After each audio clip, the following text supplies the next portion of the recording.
அஸ்ஸலாமு அலைக்கும். இன்றைக்கி நம்ம உணவு தட்டில் குயிக் அண்ட் ஈஸியான ஒரு ஊறுகாய் தான் எப்படி பண்ணுறதுன்னு பார்க்க போகிறோம். அதுக்கு முன்னாடி நம்ம கிவ் அவே அனௌன்ஸ் பண்ணதுலேருந்தே சில தோழிகள் என்னைய வாட்ஸ்அப்லேயும் இன்ஸ்டாலையும் கான்டாக்ட் பண்ணுறீங்க. நான் சப்ஸ்கிரைபர் தான் அப்படின்னு சொல்லிட்டு ஸ்க்ரீன்ஷாட் அனுப்புகிறீங்க, ரொம்ப சந்தோஷம். ஆனால் டாஸ்க்கு கம்ப்ளீட் பண்ணுங்கள். நம்ம சேனலோட வீடியோவை உங்கள் ஸ்டேட்டஸில் வச்சு எனக்கு ஸ்க்ரீன்ஷாட் ஷேர் பண்ணுங்கள். இப்போ ரெசிபி பார்த்துடலாமா? நம்ம இன்றைக்கி புளிமாங்காய் ஊறுகாய் தான் எப்படி பண்ணுறதுன்னு பார்க்க போகிறோம். புளிமாங்காயை உப்பு தண்ணியில் கழுவிட்டா அது மேலே உள்ள பிசுபிசுப்புலாம் போயிடும். இந்த வீடியோ எண்டிங்லேயே நான் என்ன ப்ரைஸ் கொடுக்க போகிறேங்கிற அனௌன்ஸ்மெண்ட்டும் இருக்குது. ஸோ வீடியோவை ஸ்கிப் பண்ணாமல் பாருங்கள். நல்லா கழுவி இந்த மாதிரி 3 கட் பண்ணி வச்சுக்கலாம்.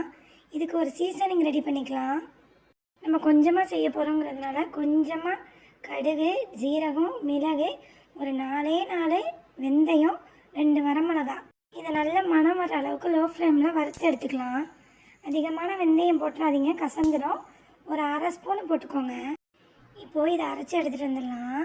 ஒரு மண் சட்டி அடுப்பில் வச்சு நல்லெண்ணெய் ஒரு 4 டேபிள் ஸ்பூன் ஊற்றிக்கோங்க. நல்லெண்ணெயில் ஊறுகாய் செய்யும்போது நல்ல மணமாக இருக்கும்.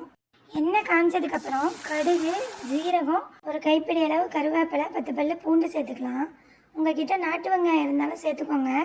2 டேபிள் ஸ்பூன் தனி மிளகாய் தூள் சேர்த்து நல்லா வதக்கி விட்டு ஒரு பெரிய சைஸ் வெங்காயம், 2 தக்காளியை நல்லா கோர்ஸாக அரைச்சி வச்சுருக்கேன், இந்த மாதிரி உள்ளே சேர்த்துக்குவோம்.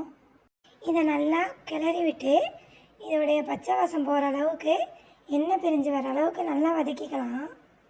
இந்த டைமில் நம்ம ரெடி பண்ணி வச்சுருந்த இந்த சீசனிங்கை உள்ளே ஆட் பண்ணிக்கலாம். நல்லா கதன்னு கொதித்து எண்ணெய் பிரிஞ்சு வரட்டும். நீங்கள் ஒருபோதும் இதில் தண்ணி ஆட் பண்ணிடக்கூடாது. இந்த எண்ணெயிலே தான் இந்த வெங்காயம் வேகணும். ஒரு 2 நிமிஷம் ஆனதுக்கப்புறம் நம்ம வெட்டி வச்சுருந்த புளிமாங்காயை உள்ளே சேர்த்துக்கலாம். இப்போது இதை நல்லா கிளறி விட்டு ஒரு டேபிள் ஸ்பூன் அளவுக்கு கல் உப்பு நான் உள்ளே சேர்த்துக்கிறேன். உப்பு சேர்க்க போகும்போது இது நல்லாவே இன்னும் கனிஞ்சு வரும். கொஞ்சம் கூட தண்ணி ஆட் பண்ணிடாதீங்க. இந்த டைமில் நம்ம கொஞ்சம் மஞ்சத்தூள் உள்ளே ஆட் பண்ணிக்கலாம். நம்மளோட சீசனிங்கில் ஏற்கனவே ஜீரக மிளகு நம்ம சேர்த்துருந்ததுனால அந்த மசாலாவே போதுமானதாக இருக்கும்.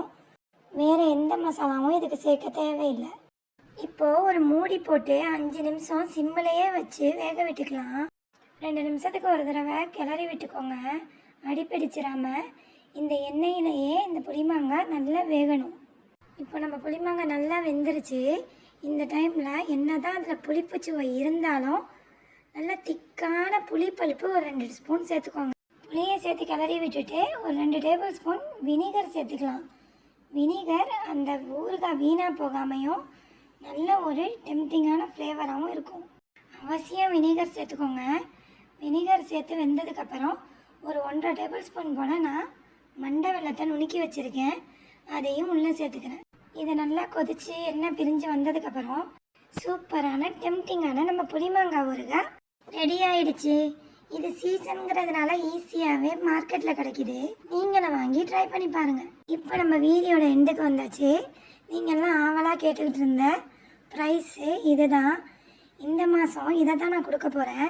அடுத்த மாதம் ரெஸ்பான்ஸ் எப்படி இருக்குங்கிறத பார்த்துட்டு அது என்ன பரிசுங்கிறத மே மாதம் எண்டிங்கில் அனௌன்ஸ் பண்ணுறேன். சேனலை சப்ஸ்கிரைப் பண்ணி ஃப்ரெண்ட்ஸ் அண்ட் ஃபேமிலி கூட ஷேர் பண்ணுங்கள். சப்ஸ்கிரைப் பண்ணிவிட்டு நீங்கள் நம்ம வீடியோவை ஸ்டேட்டஸில் வச்சு அந்த ஸ்டேட்டஸ் ஸ்க்ரீன்ஷாட்டை எனக்கு ஷேர் பண்ணால் தான் நீங்கள் லக்கி ட்ராக்கு எலிஜிபிள் ஆகுவீங்க. இப்போவே உங்கள் டாஸ்க்கை கம்ப்ளீட் பண்ணுங்கள். அஸ்ஸலாமு அலைக்கும்.